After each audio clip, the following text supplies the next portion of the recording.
Assalamualaikum warahmatullahi wabarakatuh. Berjumpa lagi bersama saya di San Channel. Pada kesempatan kali ini kita akan belajar materi pembelajaran ilmu pengetahuan alam, besaran pokok dan besaran turunan kelas 7 semester 1. Materi besaran pokok dan besaran turunan. Materi video 1. Besaran pokok. 2. Besaran turunan. 1. Besaran pokok. A. Besaran pokok. Pada kegiatan sebelumnya, kamu telah menyimpulkan bahwa dalam kegiatan pengukuran perlu menggunakan satuan baku, yaitu satuan yang disepakati bersama. Besaran yang satuannya didefinisikan disebut besaran pokok. Besaran pokok sendiri ada 3, yaitu panjang, massa, dan waktu. 1. Panjang. Dalam IPA, panjang menyatakan jarak antara dua titik, misalnya panjang papan tulis adalah jarak antara titik pada ujung-ujung papan tulis. Mengapa panjang harus diukur?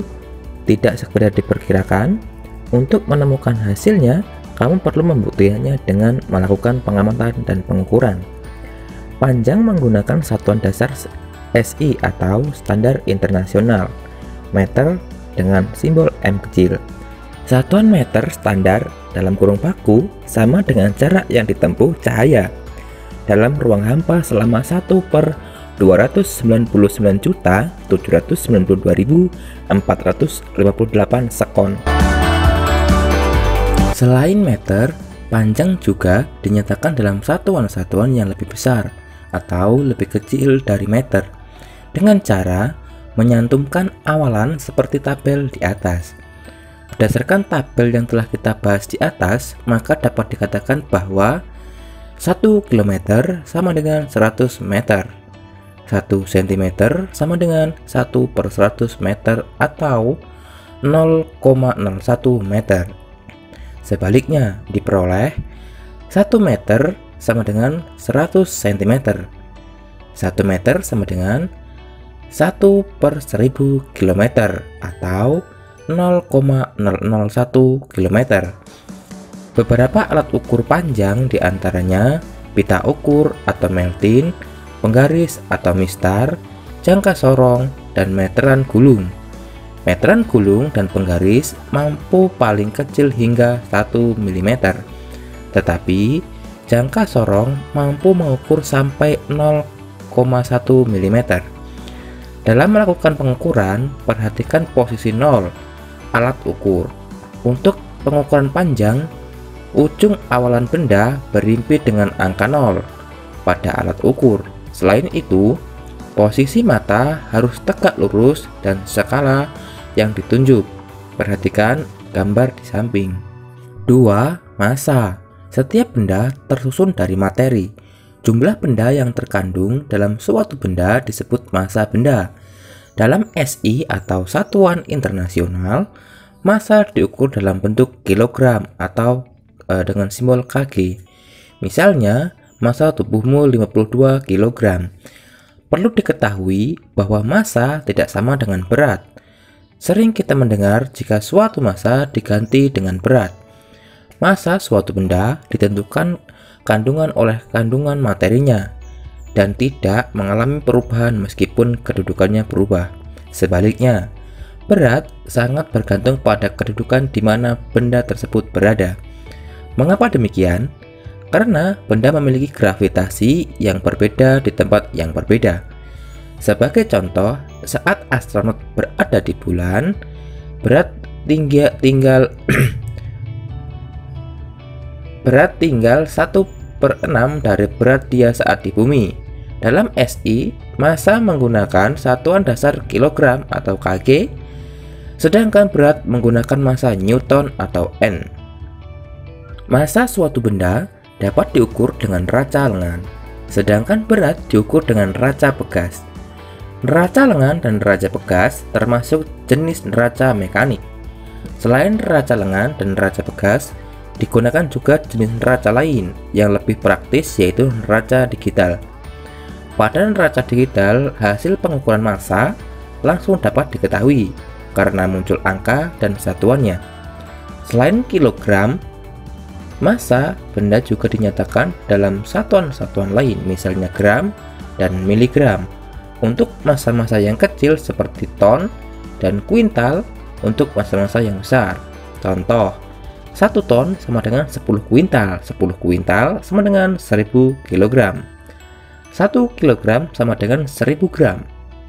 1 gram sama dengan 1000 miligram. Untuk menimbang massa benda dengan raca Ohaus, ikutilah langkah-langkah berikut ini. Pertama, kalibrasikan raca hingga posisi lengan mendatar saat sama beban geser di angka 0 dengan cara memutar skrup kalibrasi. Langkah kedua, letakkan benda di piring beban. Langkah ketiga, geser-geser beban, geser hingga setimbang. Mulailah dari beban, geser yang paling besar. Langkah keempat, baca hasilnya dan jumlahkan. Cara menjumlahkannya sebagai berikut. Contoh hasil pengukuran massa benda dan cara bacanya adalah sebagai berikut. Massa benda kita baca dengan melihat beban yang paling besar di neraca lengan. Di situ ada angka 100, angka 90, dan angka 7,5. Kita masukkan dulu angka 100-nya, 100 gram ditambah 90 gram lalu ditambah 75 gram sama dengan 197,5 gram. 3. Waktu. Waktu adalah selang antara dua kejadian atau dua peristiwa. Misalnya, hidup seseorang dimulai sejak ia dilahirkan hingga meninggal. Waktu dapat diukur dengan jam tangan atau stopwatch. Satuan SI untuk waktu adalah detik atau sekon dengan simbol S kecil. 1 sekon standar baku adalah waktu yang dibutuhkan atom cesium untuk bergetar, yaitu 9.692.631.770 kali. Berdasarkan jam atom ini, hasil pengukuran waktu dalam selang waktu 300 tahun tidak akan bergeser lebih dari 1 sekon. Untuk peristiwa-peristiwa yang selang terjadi lebih lama, waktu dinyatakan dalam satuan-satuan yang lebih besar, misalnya menit, jam, hari, bulan, tahun, dan abad. Contoh, 1 hari sama dengan 24 jam, 1 jam sama dengan 60 menit, 1 menit sama dengan 60 sekon. Untuk kejadian-kejadian yang cepat sekali, dapat digunakan satuan milisekon dengan simbol ms kecil dan mikrosekon. Dapat disimpulkan bahwa panjang, massa, dan waktu merupakan besaran pokok. Berdasarkan hasil konferensi umum mengenai berat dan ukuran ke-14 tahun 1997, sistem internasional disusun mengacu pada 7 besaran pokok. Perhatikan tabel di bawah ini, besaran pokok dan satuannya dalam sistem SI atau satuan internasional. Besaran pokok panjang dengan satuan meter, simbol M kecil. Besaran pokok massa dengan satuan kilogram dengan simbol K kecil dan G kecil atau kg. Besaran waktu dengan simbol dengan satuan sekon dengan simbol S kecil. Besaran pokok kuat arus dengan satuan ampera dengan simbol A besar. Besaran suhu dengan satuan Kelvin dengan simbol K besar. Besaran pokok jumlah zat dengan satuan mol, simbol satuan mol. Besaran pokok intensitas cahaya dengan satuan kandela dengan simbol CD kecil. 2. Besaran turunan. Besaran-besaran yang dapat diukur selain 7 besaran pokok pada tabel termasuk besaran turunan. Disebut besaran turunan karena besaran-besaran tersebut dapat diturunkan dari besaran-besaran pokoknya. Misalnya, ruang kelasmu berbentuk persegi, maka luasnya hasil dari perkalian panjang dengan lebar. Perhatikan bahwa panjang dan lebar merupakan besaran pokok panjang.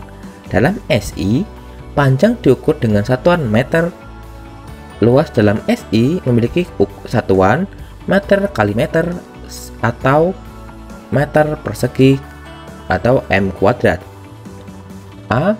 Luas. Untuk benda yang berbentuk persegi, luas benda dapat ditentukan dengan mengalihkan hasil pengukuran panjang dengan lebarnya. Contoh, cara mengukur luas buah persegi panjang dengan P sama dengan 10 cm dan L 5 cm, tentukan luasnya. Pembahasan, L sama dengan P kali L sama dengan P 10 cm kali 5 cm, yaitu dihasilkan 50 cm persegi. B. Volume. Jika volume suatu benda lebih besar, maka benda itu dapat menampung materi lebih banyak dibandingkan benda lain yang volumenya lebih kecil. Volume merupakan besaran turunan yang berasal dari besaran pokok panjang. Volume benda padat yang bentuknya teratur, contohnya balok, dapat diukur dengan mengukur terlebih dahulu panjang, lebar, dan tingginya, kemudian mengalihkannya. Jika kamu mengukur panjang, lebar, dan tinggi balok menggunakan cm atau cm, maka volume balok yang diperoleh dengan satuan cm kubik atau cm pangkat 3. Jika diukur dengan meter, maka volume yang diperoleh satuannya meter kubik atau m pangkat 3. Bagaimana dengan cara menentukan volume zat cair? Zat cair tidak memiliki bentuk yang tetap. Bentuk zat cair selalu mengikuti bentuk wadahnya. Oleh karena itu, zat cair dapat dibaca pada skala jika dituangkan ke dalam gelas ukur, seperti gambar di samping. Hasil pembacaan volume air dengan gelas ukur di samping memiliki satuan mililiter. C. Konsentrasi larutan. Misalnya, kamu membuat larutan gula dengan memasukkan gula ke dalam air. Kemudian kamu cicipi. Jika kurang manis, kamu dapat menambahkan gula lagi. Makin banyak gula yang ditambahkan, makin manis rasa larutan itu. Selain rasa manis yang bersifat kualitatif, yaitu hasil indera pengecap, adakah besaran yang dapat digunakan untuk menggambarkan banyaknya gula dari air di dalam larutan tersebut? Salah satu besaran yang dapat digunakan adalah konsentrasi larutan dengan simbol K besar. Ada banyak cara merumuskan konsentrasi larutan, yaitu K sama dengan massa pelarut atau massa terlarut dibagi volume pelarut. D. Laju pertumbuhan. Besaran panjang dan waktu dapat digunakan untuk menentukan tumbuhan tanaman. Misalnya, kamu menanam jagung, pada pengukuran awal diperoleh tinggi tanaman 20 cm. Dalam waktu 10 hari, tingginya menjadi 60 cm. Perhatikan rumus di bawah ini. Laju pertumbuhan sama dengan pertambahan tinggi dibagi setelah waktu. Pembahasannya, laju pertumbuhan sama dengan pertambahan tinggi dibagi setelah waktu, berarti dalam waktu 10 hari tingginya menjadi 60 cm dikurangi pengukuran awal, diperoleh tinggi tanaman yaitu 20 cm, dibagi dalam waktu 10 hari, berarti 60 dikurang 20 menjadi 40 dibagi 10 sama dengan 4 cm per hari. Terima kasih telah menonton video ini sampai selesai. Semoga bermanfaat, dan berikut adalah beberapa materi yang dapat kalian temukan di channel ini. Sampai jumpa di video-video berikutnya.